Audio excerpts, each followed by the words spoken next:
Hello everyone, जय हिंद। इस video में हम लोग बात करेंगे मिशन प्रेरणा के क्विज़ के बारे में, यानी कि मिशन प्रेरणा में किस प्रकार से प्रश्न आपके बन सकते हैं, किस प्रकार के प्रश्न पूछे जा सकते हैं और उसके संभावित उत्तर कौन क्या हो सकते हैं। ये आपका वीडियो 2 पार्ट में होगा, जिसमें से आपके लगभग 115 या 12 प्रश्न होंगे। जो फर्स्ट पार्ट में 55 प्रश्न हो सकते हैं और सेकंड पार्ट में भी आपके उतने प्रश्न हो सकते हैं। तो फर्स्ट पार्ट में हम बात करेंगे 55 प्रश्नों के बारे में, जो कि मिशन प्रेरणा से रिलेटेड प्रश्न होंगे, जो कि अति महत्वपूर्ण हैं। जैसे कि पहला प्रश्न यहाँ पे दे रखा है। प्रश्न नंबर 1 है, मिशन प्रेरणा की शुरुआत कब की गई थी। सबसे इम्पोर्टेंट प्रश्न यही भी बन जाता है कि जो मिशन प्रेरणा है उसकी शुरुआत कब की गई थी। तो इसका राइट आंसर हो जाएगा 4 सितंबर 2019 को, यानी 4 सितंबर 2019 को मिशन प्रेरणा की शुरुआत की गई थी। प्रश्न नंबर 2 है, प्रेरणा लक्ष्य को कब तक हासिल करना है। ये भी वेरी इंपॉर्टेंट क्वेश्चन है। ये भी प्रश्न आपका महत्वपूर्ण प्रश्न बन जाता है, क्योंकि इसकी शुरुआत कब की गई थी, इसका जो लक्ष्य दिया गया है कब इसको हासिल कर लेना है इस लक्ष्य को, ये भी इम्पॉर्टेंट बन जाता है। यानी कि दोनों प्रश्न जो शुरुआत के पहले हैं वेरी इंपॉर्टेंट है। इन दोनों प्रश्नों को तो आपको कंठस्थ कर लेना ही है। तो इसका आपको ध्यान रखना है 31 मार्च 2022 तक प्रेरणा लक्ष्य को हासिल करना है।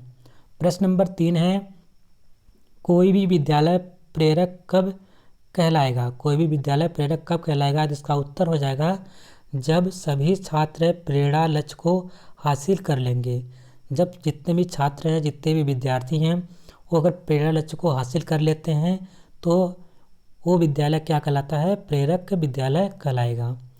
प्रश्न नंबर 4 है, प्रेरणा सूची में कक्षा 1, 2, 3 के लिए कितने लर्निंग आउटकम यानी कि दक्षताएं दिए गए हैं। तो इसका आंसर राइट आंसर हो जाएगा आपको 14 दक्षताएं दी गई हैं। प्रश्न नंबर 5, प्रेरणा तालिका शिक्षकों द्वारा प्रत्येक कितने माह बाद भरी जाएगी। जो प्रेरणा तालिका है वो शिक्षकों द्वारा प्रत्येक माह बाद भरी जाएगी। इतने महीने के बाद आपको भरनी होगी। तो कम से कम 3 महीने के बाद जो प्रेरणा तालिका है वो भरनी होगी शिक्षकों द्वारा। प्रश्न नंबर 6 की बात करें तो 6 यहाँ पे दे रखा है प्रश्न, स्वतंत्र संस्था द्वारा प्रेरक ब्लॉक हेतु ब्लॉक के कितने स्कूलों का चयन किया जाएगा। तो जो स्वतंत्र संस्था द्वारा प्रेरक ब्लॉक हेतु ब्लॉक में स्कूलों का जो चयन होगा, कम से कम कितने स्कूल इसमें होने चाहिए।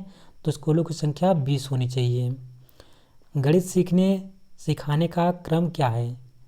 तो आपका जो गणित सीखने या सिखाने का जो क्रम है वो कैसा है, ELPS। ठीक है, E फॉर क्या होगा, एक्सपीरियंस, L फॉर क्या है आपका लैंग्वेज, P फॉर आपका पिक्चर और S फॉर आपका सिंबल। यानी कि अनुभव, भाषा, चित्र और संकेत, ये आपका ELPS कहलाता है। ELPS के माध्यम से आपको याद कर सकते हैं। गणित सीखने सिखाने का क्रम यही है आपका। प्रश्न नंबर 8 है, सीखने की प्रक्रिया किस चरण से होकर गुजरती है। तो हमारी जो सीखने की प्रक्रिया होती है वो गुजरती है ERAC से। ERAC यानी कि ERAC। ERAC का मतलब यहाँ पे है एक्सपीरियंस से, रिफ्लेक्शन से, एप्लीकेशन से और कंसोलिडेशन से। यानी कि इसको हिंदी में बात करते हैं अनुभव, चिंतन, अनुप्रयोग और समेकन। ये आपकी सीखने की प्रक्रिया के चरण होते हैं। इसके माध्यम से सीखने की प्रक्रिया के चरण गुजरती हैं। प्रश्न नंबर 9 है, LSRW क्या है। LSRW आपका क्या है। तो अगर हम इसकी हिंदी में इंग्लिश की बात करते हैं, इसका जो फुल फॉर्म होता है, L फॉर आपका लिसनिंग हो गया, LS यहाँ पे लिख लीजिएगा, S फॉर आपका हो गया speaking, R for reading, W for writing. यानी कि हिंदी में बात करते हैं तो LSRW का मतलब होगा सुनना, बोलना, पढ़ना और लिखना। प्रश्न नंबर 10 है, फाउंडेशन लर्निंग शिविर में कक्षा शिक्षण के दौरान किन गतिविधियों को सम्मिलित किया जाएगा। तो उत्तर में इसको लिखेंगे आधारशिला में दी गई गतिविधियाँ। प्रश्न नंबर 11 हो जाएगा आपका, गणित विषय के शिक्षण के लिए कितने प्रमुख फोकल लर्निंग आउटकम तय किए गए हैं। तो आपके 5 फोकल लर्निंग आउटकम तय किए गए हैं। गणित विषय के शिक्षण के लिए प्रमुख 5 फोकल लर्निंग आउटकम तय किए गए हैं, याद रखेंगे इसको। प्रश्न नंबर 12 है, अब्राहम लिंकन का पत्र किस मॉड्यूल में है? तो जो अब्राहम लिंकन का पत्र है वो आधारशिला मॉड्यूल में, किसमें है? आधारशिला। प्रश्न नंबर 13, समावेशी शिक्षा में कौन कौन बच्चे शामिल हो सकते हैं? तो जो समावेशी शिक्षा है उसमें कौन बच्चे शामिल हो सकते हैं? तो उसमें दिव्यांग बच्चे, सामान्य व विशेष आवश्यकता वाले बच्चे शामिल हो सकते हैं। प्रश्न नंबर 14, 40 मिनट की शिक्षण योजना में सुनना, बोलना, पढ़ना, लिखना, आकलन और सुधार का सही समय विभाजन क्या होता है? तो 40 समय में अगर बात करते हैं तो सुनना, बोलना, पढ़ना, लिखना, आकलन और सुधार का सही समय विभाजन का होता है आपका 15 मिनट, 20 मिनट और 5 मिनट। यानी कि 15 मिनट आपका समय देना है किसमें?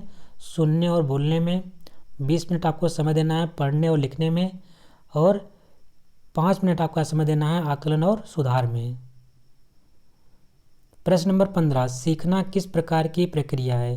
तो सीखना हमारा एक चक्रीय प्रक्रिया है, यानी कि चक्रीय प्रकार की प्रक्रिया आपकी है। प्रश्न नंबर नेक्स्ट है, प्रश्न नंबर 16 की बात करते हैं। तो ध्यान आकर्षण हस्त पुस्तिका का चित्रांक किसने किया है? उत्तर में लिखेंगे श्री रविकांत श्रीवास्तव व सुश्री वंदना गुप्ता ने। जो ध्यान आकर्षण हस्त पुस्तिका का चित्रांकन है उस पर जो चित्र अंकित किया गया है उसको किया है श्री रविकांत श्रीवास्तव और श्री वंदना गुप्ता ने। प्रश्न नंबर 17, कक्षा में शिक्षक की क्रियाशीलता का प्रतिशत कितना होता है? तो कक्षा में शिक्षक की जो क्रियाशीलता का प्रतिशत होता है 5% से लेकर के कितना होता है? 5 से लेकर के आपका 10% तक होता है। प्रश्न नंबर 18, गतिविधियाँ कितने प्रकार की होती हैं? तो गतिविधियाँ आपकी 4 प्रकार की होती है। कौन कौन सी होती हैं? पहला है मौखिक, दूसरा है लिखित, तीसरा है सामग्री आधारित, चौथा है ICT आधारित यानी कि इंफॉर्मेशन कम्युनिकेशन टेक्नोलॉजी। ठीक है। प्रश्न नंबर 19 होगा, दीक्षा का फुल फॉर्म क्या है? तो वेरी इंपॉर्टेंट क्वेश्चन है। दीक्षा का फुल फॉर्म होता है digital infrastructure for knowledge sharing. यहाँ पे लिखा हुआ है digital infrastructure for knowledge sharing, ध्यान रखेंगे, आप इसको याद कर लेंगे, इसका बहुत ही इंपॉर्टेंट क्वेश्चन है ये। प्रश्न नंबर 20, ध्यान आकर्षण शिविर के लिए प्रतिदिन कितना समय निर्धारित है? तो उत्तर में लिखेंगे प्रत्येक विषय के लिए प्रत्येक कालांश 1 घंटे के लिए। प्रत्येक विषय के लिए प्रत्येक कालांश कितना होना चाहिए? जो समय अवधि होनी चाहिए वो कितना होना चाहिए? 1 घंटे होनी चाहिए। ठीक है। प्रश्न नंबर 21, शिक्षक डायरी एवं शिक्षक योजना का उल्लेख किस मॉड्यूल में किया गया है? तो उसका उत्तर हो जाएगा शिक्षण संग्रह में। जो शिक्षण संग्रह मॉड्यूल है उसी में शिक्षण डायरी एवं शिक्षक योजना का उल्लेख किया गया है। प्रश्न नंबर 22, कक्षा 1 के लक्ष्य प्राप्ति हेतु आकलन किस प्रकार किया जाना है? जो कक्षा 1 के लक्ष्य प्राप्ति हो तो आकलन किस प्रकार से कर सकते हैं? तो आपका मौखिक होना चाहिए। प्रश्न नंबर 23, ध्यान आकर्षण मॉड्यूल उपयोगी किस लिए है? जो ध्यान आकर्षण मॉड्यूल है वो उपयोगी किस लिए है? उत्तर में लिखेंगे रेमीडियल टीचिंग के लिए। किसके लिए है? रेमेडियल टीचिंग के लिए ये उपयोगी है। प्रश्न नंबर 24, शर्मीले बच्चों को सिखाने में मददगार शिक्षण तकनीकी कौन सी है? तो जो शर्मीले बच्चे हैं उनको सिखाने के लिए कौन सी शिक्षण तकनीकी मददगार होती है? तो उसका आंसर हो जाएगा कक्षा प्रबंधन बैठक व्यवस्था। प्रश्न नंबर 25, BALA क्या है यानी कि बाला क्या है? तो उत्तर में लिखेंगे भवन अधिगम सहायक के रूप में। क्या होता है? भवन अधिगम सहायक के रूप में। प्रश्न नंबर 26, शिक्षण तकनीकों की संख्या कितनी है? तो शिक्षण तकनीकों की संख्या आपकी होती है 18।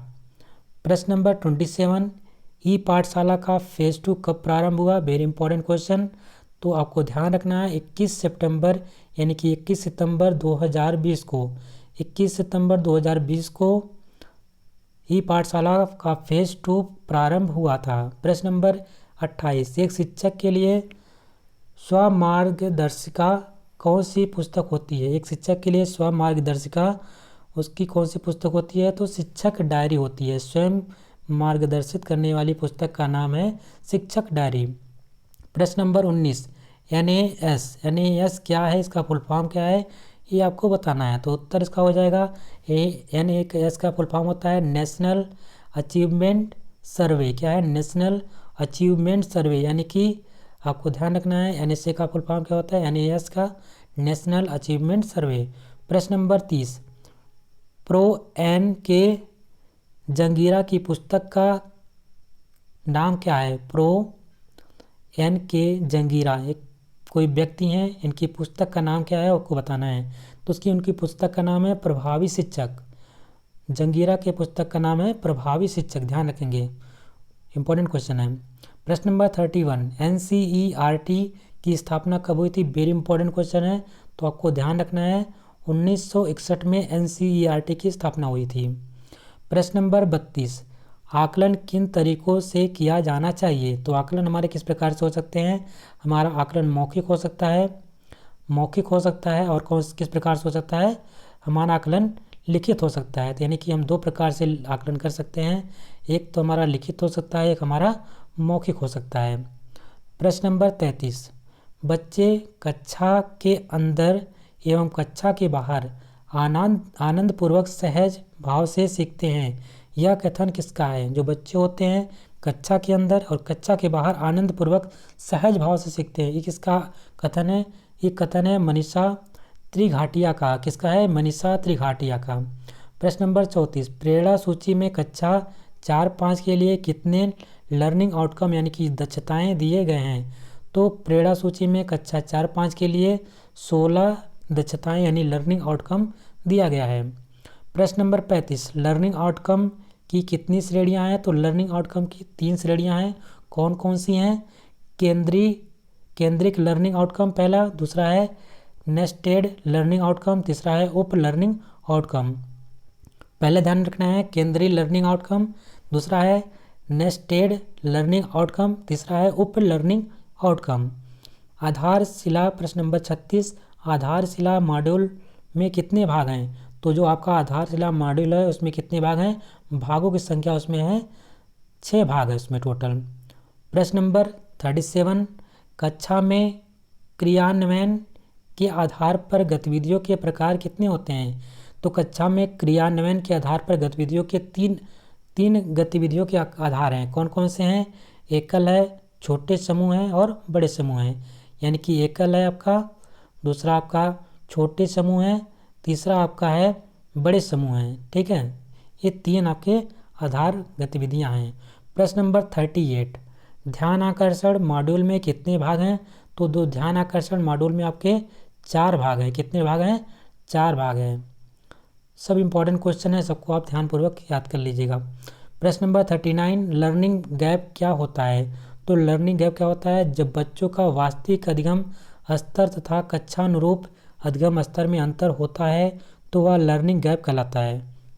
यानी बच्चों का जो वास्तविक अधिगम होगा, वास्तविक अधिगम का स्तर और कक्षानुरूप जो अधिगम स्तर होगा उनमें जो अंतर होता है उसी को हम बोलते हैं लर्निंग गैप कहते हैं।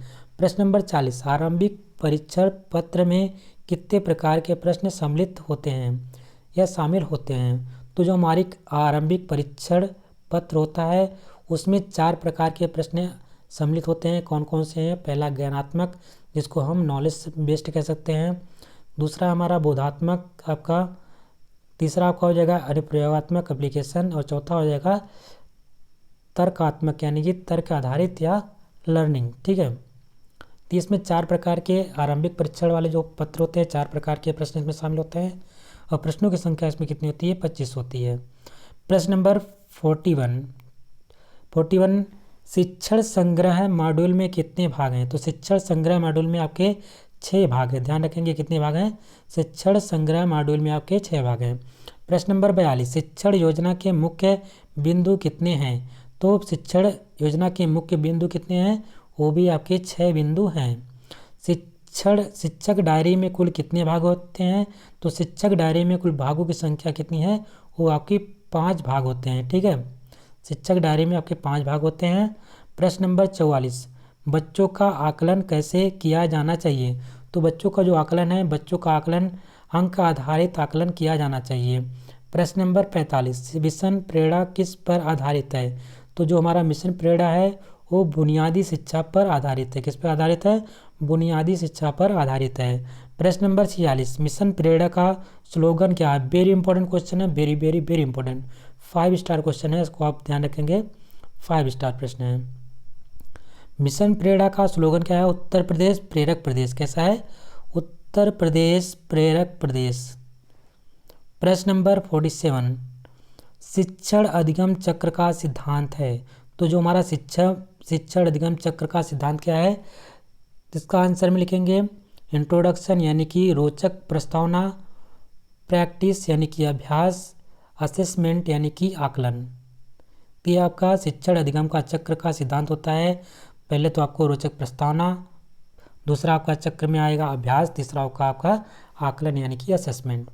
प्रश्न नंबर 48, सीखने का प्रतिफल क्या है? तो सीखने का जो प्रतिफल है वो क्या है? लर्निंग आउटकम ही सीखने का प्रतिफल है। लर्निंग आउटकम ही सीखने का प्रतिफल है। गिलफोर्ड जी ने कहा था व्यवहार के कारण व्यवहार में परिवर्तन ही क्या कहलाता है? अधिगम कहलाता है। प्रश्न नंबर 49, आकलन प्रपत्र में कितने प्रश्न होते हैं? तो जो आकलन प्रपत्र होता है उसमें प्रश्नों की संख्या कितनी होती है? वो कब की होती है? 15 प्रश्न उसमें होते हैं। ठीक है। लर्निंग आउटकम को और क्या क्या कहते हैं? तो जो हमारा लर्निंग आउटकम होता है उसको हम कहते हैं अधिगम परिणाम, सीखने के प्रतिफल, अपेक्षित दक्षताएं। इनको अन्य नामों से भी जानते हैं जैसे कि अधिगम परिणाम, सीखने की प्रतिफल या अपेक्षित दक्षताएं। प्रश्न नंबर 51 है, बच्चे दिए गए 2 चित्र में अंतर स्पष्ट कर लेते हैं। यह कौन से लर्निंग आउटकम के उदाहरण हैं? तो ये आपका नेस्टेड लर्निंग आउटकम का उदाहरण है। जब कोई बच्चा 2 चित्रों में अंतर स्पष्ट कर लेता है तो हमारा किस लर्निंग आउटकम के अंतर्गत आता है? तो हमारा आता है नेस्टेड लर्निंग आउटकम के अंतर्गत आता है। प्रश्न नंबर 52 है, भाषा के लिए केंद्रित लर्निंग आउटकम क्या है? तो भाषा के लिए केंद्रित लर्निंग आउटकम है आपका कल्पना और सृजनशीलता। क्या है? कल्पना और सृजनशीलता। प्रश्न नंबर 53 है आपका, फाउंडेशन लर्निंग शिविर की समय सारणी में कितने वादन हैं? फाउंडेशन लर्निंग शिविर के समय सारणी में कितने वादन हैं? तो उत्तर में लिखेंगे 2 वादन हैं आपके। प्रश्न नंबर 54, फाउंडेशन लर्निंग शिविर में दैनिक समय सारणी भाषा और गणित के लिए वादन का समय कितना होना चाहिए? तो आपका होना चाहिए 90 मिनट। कितना है टोटल? 90 मिनट, सॉरी 10 मिनट, यहाँ पे 10 मिनट, वो थोड़ा सा मिस्टेक हो गया। प्रश्न नंबर आपका 55 है और लास्ट प्रश्न है चैप्टर का, इस पार्ट का, आधारभूत आकलन पत्र बनाने का सही समय क्या है? तो आधारभूत आकलन पत्र बनाने का सही समय है सत्र के आरंभ में। जब हमारा सत्र शुरुआत हो रहा होता है उसमें आप आधारभूत आकलन पत्र बना सकते हैं, वो आपके लिए सबसे सही समय होता है।